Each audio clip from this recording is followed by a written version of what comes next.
capítulo de número 2. Neemias, capítulo 2.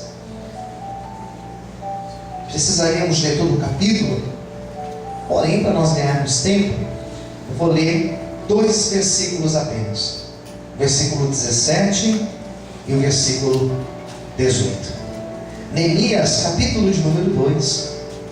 Os que já encontraram, digam amém. Vamos lá. Então lhes disse: bem verdes vós a miséria que estamos, que Jerusalém está assolada, e que as suas portas têm sido queimadas.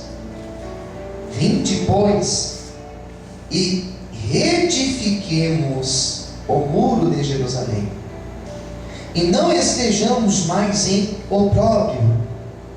Então lhes declarei como a mão do Senhor me fora favorável, como também as palavras do rei que ele me tinha dito. Então disseram: levantemo-nos e edifiquemos. E esforçaram as suas mãos para o bem. Só até aqui. Vamos fazer uma oração, os olhos fechados. Senhor, meu Deus e meu Pai, fala conosco, Senhor. Venha falar no coração de cada um dos teus filhos, das suas filhas, porque nesta noite nós estamos aqui sedentos, ó Deus. Estamos aqui, Senhor, abertos para sermos ministrados da maneira que o Senhor quiser falar conosco. Revela, Senhor, o teu querer e a tua vontade às nossas vidas. É o que nós te pedimos essa noite e também te agradecemos em nome de Jesus. Amém. Você pode aplaudir o Senhor com bastante alegria.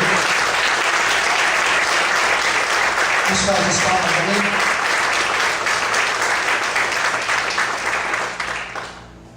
Minha pregação de hoje, ela tem 6 pontos. Eu estava pensando nesse capítulo 2 de Neemias, semana passada falamos do capítulo 1, quando ele recebe a notícia. E o capítulo 1 ele é importante porque mostra quando ele recebe a primeira má notícia de que tudo estava destruído e que ele precisava recomeçar. Nós falamos isso semana passada, como reagir a essas más notícias que a vida nos proporciona, né? Falamos sobre isso semana passada, das atitudes que ele teve. Orou, jejuou, buscou a presença de Deus, fez a oração, lembrando a Deus da aliança, do concerto, né? Ou seja, ele se posiciona. E o capítulo 2 é a continuação do que acontece no capítulo 1. Porque no capítulo 1 ele recebe a notícia, recebe o baque daquela notícia, e ele busca Deus. E quando ele busca Deus, quando ele ora, quando ele vai falar com Deus sobre o problema dele, sobre o problema daquele povo, Deus ouve a oração dele. Porém, ele não sabia o que fazer. Porque por onde nós vamos começar? Neemias ele trabalhava para um rei de uma província por nome de Suzã.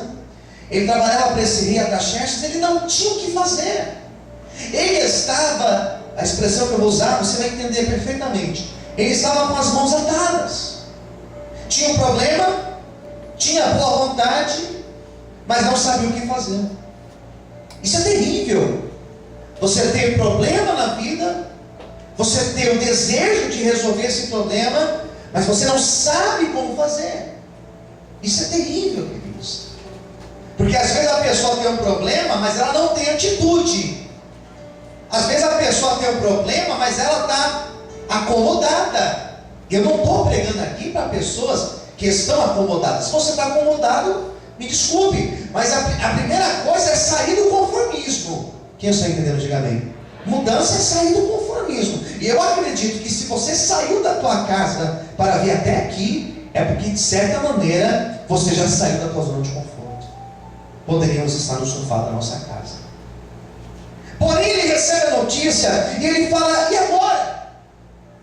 Por onde começar? O que eu devo fazer? E ele passa alguns dias orando, buscando a Deus, como o capítulo 1 fala, sem saber o que fazer, sem saber como agir. E os dias iam passando e as coisas elas não mudavam, porque o problema estava lá e ele estava aqui com as suas mãos atadas, até que certa vez, e aqui já está o primeiro tópico da minha mensagem, Deus prepara ocasiões e as pessoas certas para abençoar as nossas vidas. É o primeiro tópico da minha pregação. Deus prepara o momento certo e as pessoas certas para abençoar as nossas vidas. Vamos dizer isso para o vizinho do lado? Olha para ele, escolha alguém perto de você. Se você não tem intimidade, não tem problema, irmãos. Olha para essa pessoa, diga assim: Deus prepara, com mais fé, diga: Deus prepara o momento certo e as pessoas certas para abençoar as nossas vidas. Quem entendeu, diga amém. É a primeira ideia da pregação. Neemias, ele trabalhava para esse rei. Ele tinha um trabalho bom naquela época. Diz a Bíblia que ele era copeiro. Esse trabalho de copeiro significa que ele trabalhava diretamente com o rei. Ele não tinha aquilo que nós chamamos de intermediários. Era direto com o rei. O que ele fazia? Servia o rei. Bandeja na mão, colocava lá a bebida, o alimento e levava para o rei. Aquilo que o rei ia comer, ele experimentava antes, para saber se estava do gosto do rei, para saber se não tinha nenhum veneno ali. Se tivesse veneno, ele morria primeiro. Então era um bom emprego. Quem concorda, diga amém. Emprego bom, comia do bom e do melhor, queridos. Não comia coisa de segunda, comia coisa de primeira. E diz a Bíblia que ele teve um dia que ele foi servir o rei e ele estava triste. E interessante que conforme você vai criando intimidade com as pessoas passam a te conhecer pelo teu semblante. Você pode enganar quem não te conhece, mas quem te conhece você não consegue enganar. Quem entendeu, diga amém. Amém, queridos. Vocês vão começar a fazer, vão começar a atrapalhar. Vocês vão começar a me atrapalhar. Então diz a Bíblia que ele foi servir o rei certo dia. E quando ele foi servir, o seu semblante estava triste. E o rei percebeu que ele não estava bem. Ele não estava bem naquele dia. Ele tentou disfarçar, ele tentou enganar, ele tentou fingir, mas não deu. Porque o rei olhou para ele e viu que ele estava com o olho vermelho de chorar, com o semblante caído. E quando ele serviu, o rei falou assim: ei, Neemias, o que está acontecendo com você? E Neemias falou: nada, não está acontecendo nada. Está acontecendo, eu te conheço. Já faz tempo que você trabalha aqui, você é uma pessoa que chega aqui sempre alegre. Você é uma pessoa para cima, você é uma pessoa legal de conviver. O que você tem hoje? E Neemias resolveu sentar e conversar com o rei. Ele falou: rei, eu estou com um problema, porque a cidade dos meus pais, onde existem os sepulcros dos meus antepassados, onde estão os meus irmãos, os meus parentes, eles estão numa miséria total, rei. Eles estão sofrendo, eles estão em pobreza. E eu estou aqui servindo, trabalhando, e eu estou me sentindo com as mãos atadas, porque eu queria fazer alguma coisa por eles, mas eu não tenho nada o que fazer. Eu estou aqui ocupado no meu dia a dia, e eu não sei o que fazer. Quando ele se abriu com o rei e contou o problema dele para o rei, diz a Bíblia que Deus tocou no coração daquele rei, e aquele rei sentiu aquilo que Neemias estava passando, e aquele rei falou assim: eu vou te ajudar, eu vou fazer aquilo que você precisa, eu vou estender a mão para te ajudar. A primeira coisa que Deus está falando comigo nessa noite é que Ele vai preparar a ocasião, Ele vai colocar pessoas ao nosso lado, Ele vai trazer o momento certo, a bênção e a provisão dEle para a tua vida, em nome de Jesus. Se você crê nisso, aplauda e glorifica o Senhor bem forte. Aleluia. Amém, queridos? Quem está entendendo de amém? Eu vou te ajudar. O que você precisa? Na hora que o rei perguntou, o que você precisa? Neemias falou assim, bom, eu preciso ir lá. Eu preciso fazer alguma coisa. Eu preciso trabalhar, edificar os muros, edificar a cidade. Eu preciso abençoar os meus irmãos. Eu quero ir lá. Eu preciso de material para fazer a obra. Eu preciso de autorização para ir até lá. Eu preciso... E começou a fazer uma relação de coisas do que ele precisava. Diga para Deus nessa noite. Faça uma relação para Deus daquilo que você precisa. Diga para Deus, detalhe para Deus, coloque em detalhes aquilo que você está precisando. Qual é a área da tua vida? Qual é a situação da tua vida? Qual é o problema que está te atormentando? Conte para Deus, seja detalhista, porque Deus é poderoso para fazer uma grande obra na tua vida, em nome de Jesus. Quem crê nisso, aplauda. Exalte a Ele nessa noite. Amém. Ele falou assim, então foi o seguinte, me dê aqui papel e caneta. Pegou lá o papel e começou a fazer cartas. Você precisa de madeira? Tá, vou fazer uma carta para o fulano de tal lá, ele vai te arrumar madeira. O que mais você precisa? Eu preciso de pessoas para trabalhar. Então vou fazer outra carta aqui. Nós vamos convocar. O que mais você precisa? Eu preciso de um passaporte, que eu preciso atravessar as fronteiras. Então está aqui, eu vou fazer uma carta aqui. E tudo que Neemias foi pedindo, ele foi fazendo a carta, foi assinando, e foi liberando a vitória dele, foi liberando aquilo que ele precisava. Nessa noite, Deus está liberando aquilo que você precisa. Deus está escrevendo, Deus está assinando a carta da tua vitória nessa noite. Eu não sei qual é a provisão que você precisa, mas Deus nessa noite, Ele está assinando a tua vitória. Quem crê, glorifique, exalte a Ele bem forte. Aleluia. Feche os olhos, só por um instante, glorifique, exalte ao Senhor. Sabe o que o texto diz? Que ele juntou um povo que ia com ele. Não eram muitos, eram poucos. Porque são muitos os chamados, porém são poucos os escolhidos. São poucos. Então ele estava com aquele grupo de homens, com as cartas, com a autorização, com tudo que ele precisava. Diz a Bíblia que ele foi para Jerusalém. E quando ele chegou na cidade de Jerusalém, versículo 11, pega a tua Bíblia, versículo 11: e cheguei em Jerusalém, e estive ali, que diz aí, quantos dias? 3 dias. Esse negócio de 3 dias é um negócio profético. Jesus ressuscitou ao 3º dia. Esse negócio de número 3 é um número profético. O 3 representa o Pai, o Filho e o Espírito Santo. Mas aqui não é numerologia. Vamos lá, voltando aqui. Estive lá ali por 3 dias. 12. Aqui está o meu segundo tópico da minha pregação. 12. De noite me levantei eu. O que diz aí? E poucos homens comigo. Não eram muitos. Esquece esse negócio de muitos. São poucos. Eram poucos.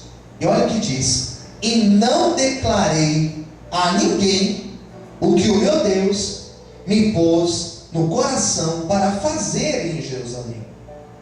Sabe o que Neemias fez? Ele passou 3 dias em silêncio. Tem gente que não consegue ficar 10 minutos sem falar. Tem gente que não consegue ficar nem na hora da pregação sem falar. Imagine ficar 3 dias sem falar. Ele ficou 3 dias em Jerusalém E os homens perguntavam para ele: e aí, Neemias, o que nós viemos fazer aqui? E Neemias falou assim: eu ainda não posso falar o que Deus colocou no meu coração. E quando eu comecei a ler essa palavra, Deus me fez lembrar daquela passagem de Eclesiastes 3, que diz que há tempo de você falar e há tempo de você ficar calado, momento de você ficar em silêncio. Você sabe que essa expressão de ficar em silêncio, ela é profética, porque diz a Bíblia que José, quando ele foi afrontado na casa de Potifar, ele ficou em silêncio perante a afronta. Em alguns momentos da nossa vida seremos afrontados e teremos que ficar em silêncio. É fácil? Não é fácil. Em alguns momentos você vai ouvir coisas que você não gostaria de ouvir, mas você vai ficar em silêncio. Porque quando você se calar, isso é profético. Quando você se cala, Deus fala por você. Não é que você é covarde, mas quando você fica em silêncio, Deus faz justiça pela tua vida. Por isso se cale, fique em silêncio, e Deus irá te justificar. Quantos podem aplaudir e exaltar o Senhor? Mas eu não consigo, consegue sim, fique em silêncio. Deixa Deus falar com você. Outra coisa, tem gente que fala demais e sai contando para todo mundo os seus sonhos, os seus projetos, e conta para todo mundo. Não conte o que Deus colocou no teu coração, o projeto que você tem, o sonho que você tem, aquilo que você já está pensando, se programando para o ano que vem. Não conte para ninguém, queridos, porque é capaz de você contar para alguém, e esse alguém olhar para você e usar aquela boca grande para dizer para você: ah, mas não sei não, hein? Está difícil, está em crise, as coisas não estão fáceis. Ah, mas está difícil. Ah, mas você está se programando para o ano que vem, começo do ano, você começar o curso na faculdade. Ah, melhor não, viu? Melhor você não começar não, porque as pessoas começam e só 10% termina. As pessoas começam e não vão até o fim. Eu acho melhor você nem começar. Às vezes você chega para alguém falando que vem eu vou casar. Ah, mas você vai casar no que vem? Ah, não sei não, hein? As pessoas estão casando e estão separando. As pessoas estão casando e estão desfazendo os casamentos, e você vai casar no que vem. Irmão, fique em silêncio, não conte nada para ninguém, guarde em segredo, você e Deus, e com certeza Deus vai contemplar e vai honrar a tua oração. Amém? Quantos podem glorificar e aplaudir a Deus nessa noite? Não conte para ninguém, deixa Deus agir, deixa Deus preparar o momento. Estou com um projeto aqui, estou com uma ideia aqui. Estou com uma ideia, tal, ano que vem vou fazer tal coisa. Guarde você, Deus, que vai ter um monte de gente chegando para você para dizer que não vai dar certo. Infelizmente nós somos levados muito por aquilo que as pessoas falam. Então vigie com as suas palavras. Então o segundo tópico da minha pregação: ficar em silêncio. Quem entendeu, diga amém. Amém. Ficar em silêncio. Ficar em silêncio. Olha o que diz o versículo 13. De noite saí pela porta do vale, para a banda da fonte do dragão, para a porta do monturo, contemplei os muros de Jerusalém. Eles estavam fendidos, e as suas portas e tinham sido consumidas pelo fogo. E passei à porta da fonte e ao viveiro do rei, e não havia lugar onde eu pudesse passar com a minha cavalgadura que estava debaixo de mim. Então de noite eu subi pelo ribeiro e contemplei o muro, e voltei e entrei pela porta do vale, e assim voltei, e não souberam os magistrados onde eu fui, nem o que eu fazia, porque ainda até então nem aos judeus, nem aos nobres e nem aos magistrados, nem aos que mais que faziam a obra, tinha declarado coisa alguma. Sabe o que ele veio fazer? Ele andou por toda a cidade. Ele andou e observou toda a cidade. E quando ele olhou em toda a cidade, o que ele viu? Ele viu a realidade do problema dele. Tem alguns lugares, algumas pregações que eu ouço às vezes, que eu chamo de alienação. Sabe o que é uma alienação? Faz a pessoa não enxergar a realidade. Quem está entendendo, diga amém. O que é uma pessoa alienada? É uma pessoa que ela vive em outro plano. Ela mora na Brasilândia, mas ela está alienada. Ela acha que ela mora, sei lá onde. Ela tem um salário, mas ela é alienada. Ela acha que ela tem um outro salário. Isso é ser alienado.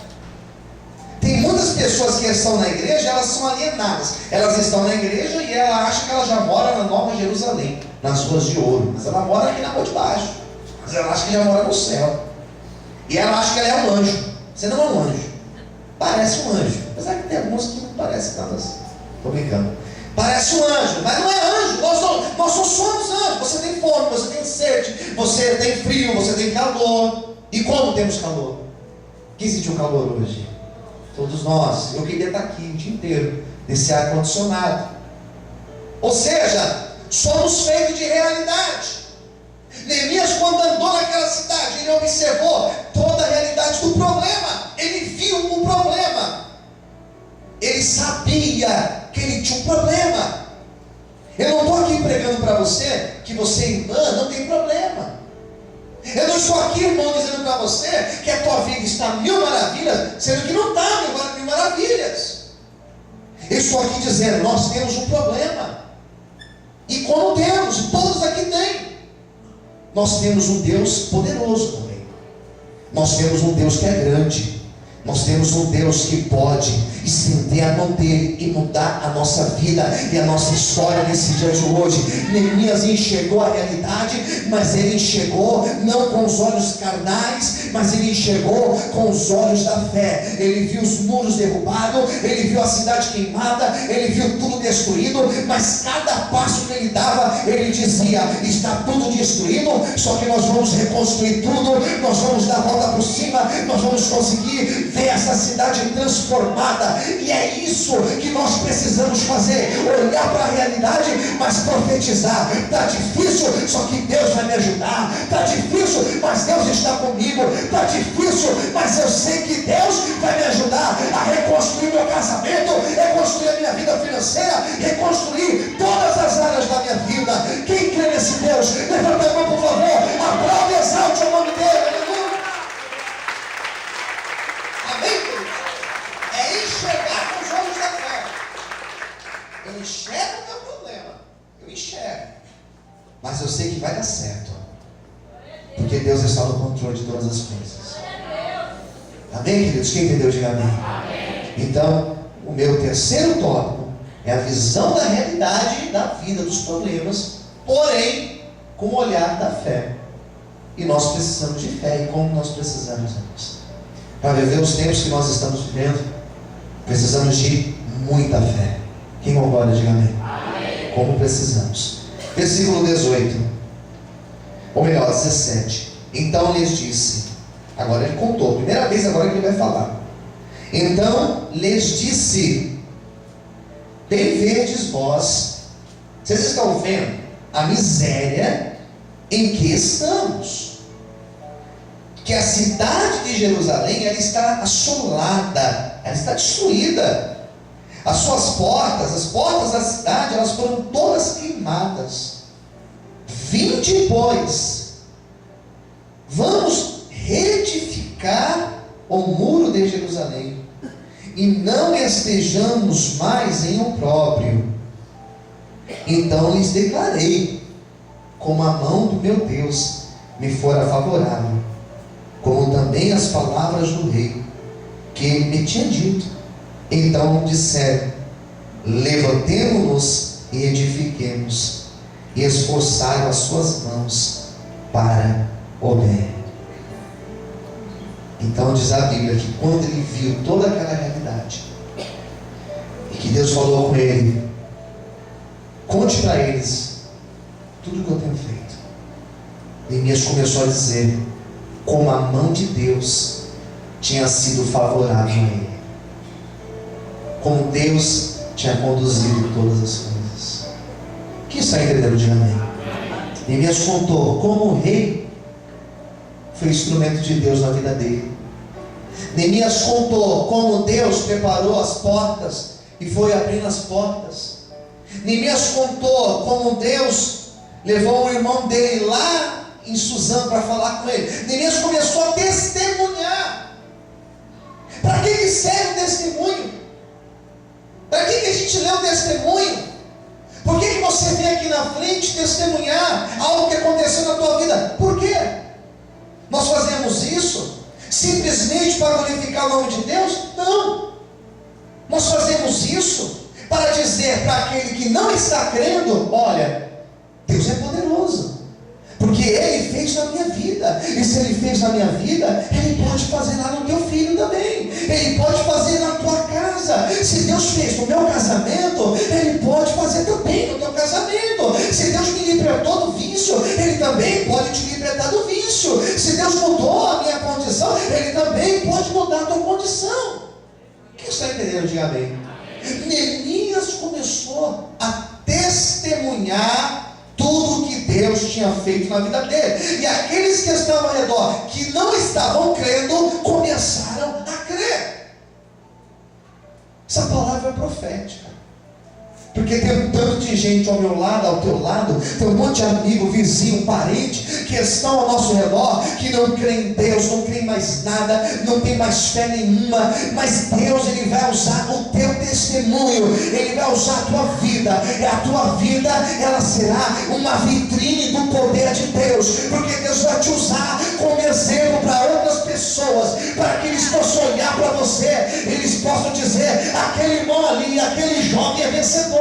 Deus fez nele, vai fazer aqui. Deus fez na casa dele, vai fazer na minha. Deus fez na história dele, vai fazer na minha história. A partir de hoje seremos uma vitrine de demonstração do poder de Deus para essa terra. Essa igreja vai ser um instrumento de Deus nessa terra. Eu e você seremos instrumentos do Senhor, quantos podem glorificar e aplaudir o nome de Deus nessa noite.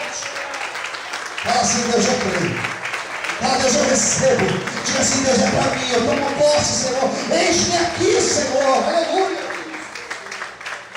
Neemias conta para eles. Neemias falou assim: e aí? Vocês estão dentro do projeto? E aí, vocês estão dentro ou vocês vão pular fora? E aí? Agora é a hora de separar os meninos dos homens. Agora é a hora. E aí? Diz a Bíblia que aqueles homens disseram: nós estamos ao dispor de Deus. Glória a Deus. E aqui é o meu quinto ponto, porque no momento que eles disseram: nós estamos ao dispor de Deus, se Deus quer usar, eu estou aqui. Sabe o que eles fizeram? Que conhece a oração do Pai Nosso? A oração do Pai Nosso, tem um momento que a gente fala assim na oração do Pai Nosso: seja feita a tua vontade, Senhor. Quando você fala: Senhor, seja feita a tua vontade, você está dizendo: Senhor, eu estou ao teu dispor, me use como o Senhor quiser. E eles se abriram para que o agir de Deus acontecesse na vida deles. Sabe qual é a minha proposta para você nessa noite? Sabe qual é a minha proposta para você? Para a gente se abrir nessa noite, mas se abrir mesmo, sem reserva, e falar assim: Deus, usa a minha vida, Senhor. Deus, muda a minha vida, muda o meu ser, me transforma, me capacite, para que eu possa viver a tua obra na minha vida. Eu quero profetizar que todas as áreas da tua vida elas serão restauradas. Nesse momento, quando você se abrir, todas as áreas da tua vida serão reedificadas e restauradas pelo poder do Senhor. Quem recebe esta palavra, levanta a mão, glorifica a Deus e aplauda o Senhor bem forte. Aleluia. Aplauda o nome de Deus se você quer isso do Senhor. Diga: Deus, é para mim, eu recebo, Senhor. Você pode glorificar a Deus, irmão, por um instante.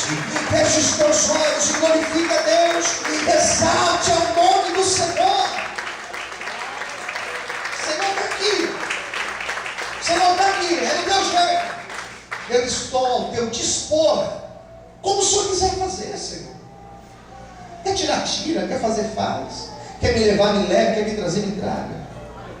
Último tópico, para a gente encerrar a pregação de hoje e orarmos. Quando eles falaram assim, estamos ao dispor de Deus.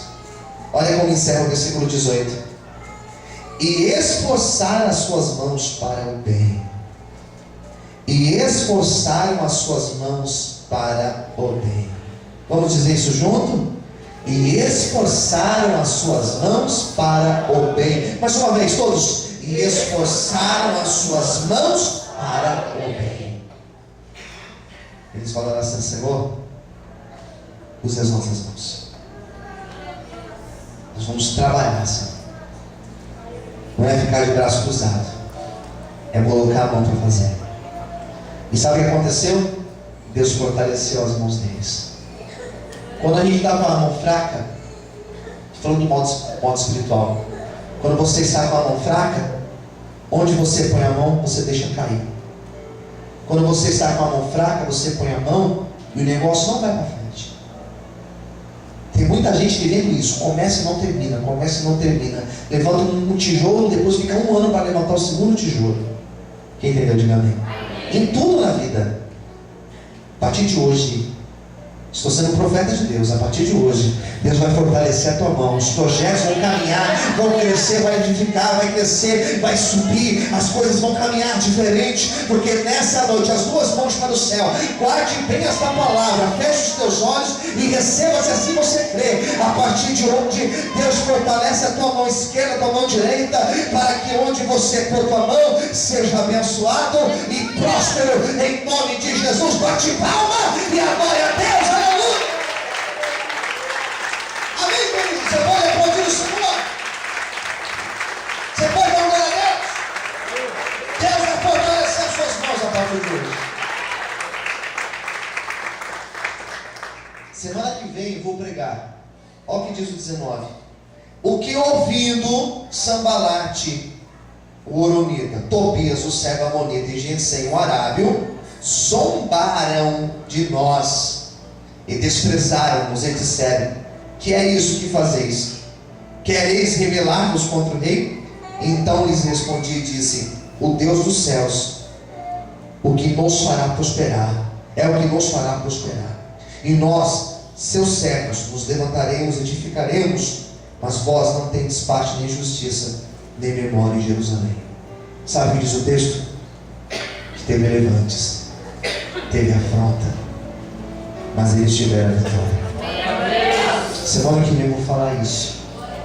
Das afrontas, das guerras, mas das vitórias que o Senhor nos dará.